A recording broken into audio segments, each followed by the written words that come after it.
ശാസ്ത്രം, സാഹിത്യം, സമാധാനം എന്നീ മേഖലകളിലെ ലോകത്തെ ഏറ്റവും വിലമതിക്കുന്ന പുരസ്കാരമാണ് നോബൽ സമ്മാനം.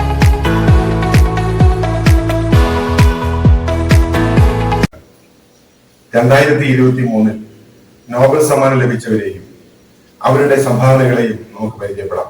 2023 സാഹിത്യത്തിനുള്ള നോബൽ സമ്മാനം നേടിയ മനുഷ്യനാണ് ജോൺ ഫോസ്.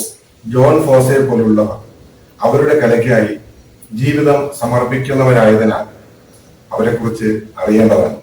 സമകാലിക നോർവീജിയൻ സാഹിത്യത്തിലെ അതികായനായ യോന ഫോസയ്ക്കാണ് ഇത്തവണത്തെ നോബൽ.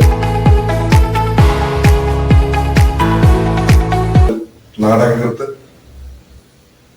തിരക്കഥാകൃത്ത് എന്നീ നിലകളിൽ വിഖ്യാതനായ ഫോസെ നോവൽ, നാടകം, ലേഖനം, കവിത, ബാലസാഹിത്യം, വിവർത്തനം തുടങ്ങിയ ശാഖകളിലായി 70-ലേറെ കൃതികൾ രചിച്ചിട്ടുണ്ട്. നിശബ്ദരാക്കപ്പെട്ടവരുടെ ശബ്ദമായ എഴുത്താണ് ഫോസയുടേതെന്നാണ് നോർവീജിയൻ അക്കാദമിയുടെ വിലയിരുത്തൽ.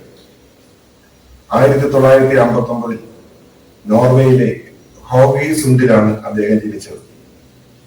1983 പുറത്തിറങ്ങിയ ചുവപ്പ്, കറുപ്പ്, റെഡ്, ബ്ലാക്ക് എന്നീ നോവലിലൂടെയാണ് അദ്ദേഹം ഫിക്ഷൻ ലോകത്തേക്ക് ചുവടുവെച്ചത്.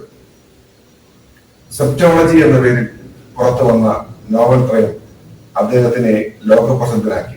സീൻസ് ഫ്രം ചൈൽഡ്ഹുഡ് എന്ന കഥാസമാഹാരവും മെലങ്കളി എന്ന നോവലും ഫോസെ സാഹിത്യത്തിലെ നാഴികക്കല്ലുകളായ 2 കൃതികളാണ്.